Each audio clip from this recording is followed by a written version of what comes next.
उपस्थित धर्मनिष्ठ बंधुओं, माताओं एवं बहनों, आप लोग लगातार श्रवण कर रहे हैं वीतराग श्रवण भगवान महावीर की अमृतमय वाणी श्री सूत्र कृतांग सूत्र के माध्यम से।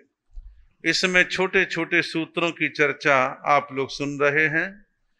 ये आगम, ये शास्त्र अनेक प्रकार के सुंदर संदेशों से भरा हुआ है। इस शास्त्र के बारे में सन 1960 में एक बौद्ध धर्म का विद्वान व्यक्ति थे जिनका देश और दुनिया में अच्छा नाम था। उन्होंने बौद्ध धर्म पे बहुत कुछ लिखा। उनके 2-3 भाग मैंने उनके पढ़े हैं। बड़े विद्वान थे, अनेक तरह का लेखन का उनको शौक था, घूमते बहुत थे, घुमक्कड़ी के ऊपर में बहुत कुछ लिखा है। तो अच्छे विद्वान थे। उन्हें ना जाने कैसे, कहाँ, किससे प्रेरणा लगी, उन्होंने जैन शास्त्रों में इसी शास्त्र पर यानी सूत्र कृतांग सूत्र पर उन्हें काम किया और अपने तरीके से उन्होंने इसका अनुवाद किया, और जिनका नाम था राहुल सांकृत्यायन। तो इस प्रकार उन्होंने इस ग्रंथ पे काम किया। तो ये ग्रंथ अपने आप में बहुत चीजें स्पष्ट करता है, हमारी धारणाओं को मांझता है, संवारता है और संस्कारों को मजबूत बनाता है। तो आज जो सूत्र सुनेंगे, 3 सूत्र एक जैसे हैं और जिनमें थोड़ा थोड़ा अंतर है। तीनों को मैं एक साथ कहूंगा। एक सूत्र में कहा, जहां कदम कम तहासी भारे, जैसा किया हुआ कर्म वैसा ही उसका भोग, भोग यानी परिणाम, फल। जैसा कर्म करेंगे वैसा फल मिलेगा। दूसरा सूत्र है, एगो स्वयं पच्चणु होई दुखम, जिसका अर्थ अभिप्राय है आत्मा अकेले ही अपने किए हुए दुखों को भोगता है। तीसरा सूत्र इसी से मैच खाता हुआ है, जम जारिसम पूवम काशी कम्मम तमेव आगच्छति संप्राय। अतीत में जैसा भी कुछ कर्म किया गया है, भविष्य में वह उसी रूप में उपस्थित होता है। पहले सूत्र में जैसा किया हुआ कर्म वैसा है उसका फल भोग। आपने पुण्य किया, आपको पुण्य के रूप में उसका फल मिल जाएगा। आपने पाप किया है तो पाप के रूप में उसका फल मिल जाएगा। इन चीजों को भली प्रकार से समझना है तो 20, 30, 50 जैन कहानियां पढ़ लो, उपन्यास पढ़ लो, बहुत सारी दृष्टि आपके क्लियर हो जाएगी। और अधिक आपको स्टैंडर्ड में चीजें चाहिए तो आप सुख विपाक और दुख विपाक का हिंदी अनुवाद पढ़ लीजिए, आपकी दृष्टि बहुत अच्छे से क्लियर हो जाएगी। तो हम जैसा कर्म करते हैं वैसा फल, परिणाम, भोग हमारे को, आपको, प्रत्येक जीव को, प्रत्येक आत्मा को वैसे वैसे फल की प्राप्ति होती है। दूसरे सूत्र में कहा, आत्मा अकेला ही अपने किए हुए दुख को भोगता है।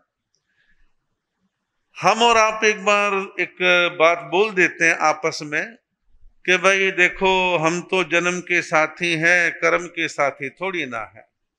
कई बार माँ बाप को बड़ी कचोट होती है, बड़े लाड और प्यार में पाली गई बेटी 22, 23, 24 साल तक हमारे घर में राजकुमारी की तरह रही। सब प्रकार के सुख ऐश्वर्य के साधन उसको प्राप्त हुए। अब यहां से तो विदा हो गई। माँ बाप ने अपने ज्ञान में, अपनी समझ में अच्छा घर बार देखा, लेकिन कर्म तो बड़े विचित्र हैं। उसके वहां जाने के बाद आर्थिक स्थिति किसी भी वजह से खोखली होने लगी। अब इसमें दोष किसी को ले लो, दामाद को ले लो, ससुराल वालों को, कुछ भी ले लो, कदाचित वो बेचारी विडो हो गई, अगली संतानें अच्छी नहीं निकली। तो कर्म की मार आदमी को विचित्र रूप में मिलती है। तो इसमें जो है, माँ बाप जन्म के साथी हो सकते हैं, कर्म के साथी नहीं हो सकते। उसी माता पिता की 4 संतानें हैं, 2 करोड़ोपति अरबोपति हैं और 2 बेचारे सामान्य स्थिति में हैं। ऐसा भी होता है। लेकिन इसमें कोई होड़ करने वाली बात या परेशान होने वाली बात नहीं है। कर्म की लीला विचित्र है, इसकी विचित्रता को हमारे को समझना चाहिए। आत्मा अकेला ही अपने किए हुए दुखों को भोगता है, दूसरा उसमें पार्टनरशिप नहीं करता। सोना बढ़ जाएगा, चांदी बढ़ जाएगी, जमीन जायदाद का बंटवारा हो जाएगा, लेकिन कर्मों में कोई पार्टनरशिप नहीं, कर्मों का कोई विभाजन नहीं। जिसने किए हैं ये उसी को ही भोगने पड़ते हैं। फिर कहा है जम जारी सम, अतीत में जैसा भी कुछ कर्म किया गया है भविष्य में वह उसी रूप में उपस्थित होता है। जैसा कर्म किया है उसी रूप में उपस्थित होता है। तो आप लोग जो समय समय पर ऐसे प्रवचन या ऐसा साहित्य पढ़ें सुने जो कर्मों के बारे में है। और एक ध्यान रखना, कर्म सिद्धांत की समझ किसी को भी, हमारे को, आपको, किसी को भी एक बार ढंग से दिमाग में बैठ जाए तो हमारा काफी कुछ भटकाव खत्म हो जाता है। हम बार बार हस्तरेखा नहीं दिखाते, फिर हम बार बार जन्म पत्री की फोटोकॉपियां लेके जगह जगह नहीं जाते, और हर साधु साध्वी या पंडितों के पास ये नहीं कहते जन्म पत्री देखो, कहते सब पता है, कर्म पत्री पढ़ ली ना। कर्म पत्री समझ में आ गई तो जन्म पत्री को दिखाने की अब जरूरत नहीं है। तो इस प्रकार हम जीवन में कर्म सिद्धांत को समझें। और भगवान महावीर का कर्म सिद्धांत बड़ा खरा है, सच्चा है, सही है। और बहुत से साधु साध्वियों ने कर्मों के विषय में प्रश्नावली बनाई गई, अनेक किताबें लिखी गई, संपादित की गई कि वे लोग बाग, आम जनता इसको पढ़ करके समझ जाए। हमारे श्रवण संघ ऑनलाइन एजुकेशन में एक लगभग 30 वर्षीय लड़की है, विद्वान है, पढ़ी लिखी है, नाम है खुशबू मूथा।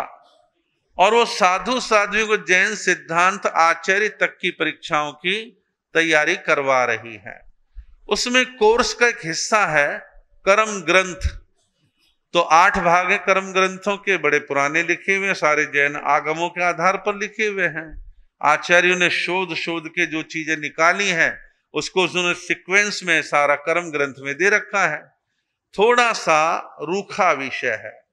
कर्म ग्रंथ की परिभाषाएं पढ़ते समय कोई कहानी दृष्टांत नहीं आएंगे, भेद प्रभेद आएंगे, वहां इतनी आयु होती है, वहां इतनी आयु होती है, ये जन्म मरण होता है, ऐसा वैसा, बहुत सारी बातें।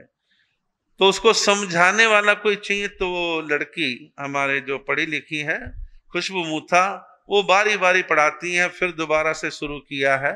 बहुत से लोग पढ़ते हैं, साधु साध्वी पढ़ते हैं। तो ऐसी चीजों की जानकारियां होनी चाहिए। अब मान लो वो उसकी भाषा थोड़ी सी कठिन है, समझ में नहीं आता, कहानी किससे तो समझ में आते हैं। तो जैन कथा कोश कोई ढंग से पढ़ ले तो जैन धर्म का कर्म सिद्धांत अच्छे से पल्ले पड़ जाता है। तो हमारे को ऐसा प्रयत्न करना चाहिए जिससे हमारे जीवन में कर्म सिद्धांत की नॉलेज हमारी बढ़े और हम कर्म के प्रति श्रद्धावान बने। जब आप कर्म सिद्धांत के प्रति श्रद्धावान होंगे तो कई प्रकार के मिथ्यात्व पाखंड आपका पीछा करना छोड़ देंगे। वो हताश हो जाएंगे कि हाँ भाई, इसके पास अब दाल गलने वाली नहीं है।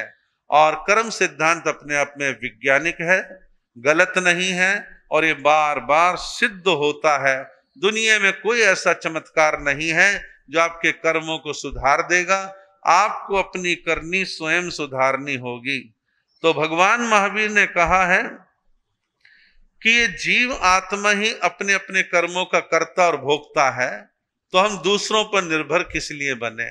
दूसरे हमारा कदाचित मार्गदर्शन कर सकते हैं, ज्ञान की रोशनी दिखा सकते हैं, लेकिन चलना हमारे को पड़ेगा, समझना हमारे को पड़ेगा, और हमारा जीवन सुंदर, अच्छा और प्रभावशाली बन पाएगा। आपका समय हो रहा है।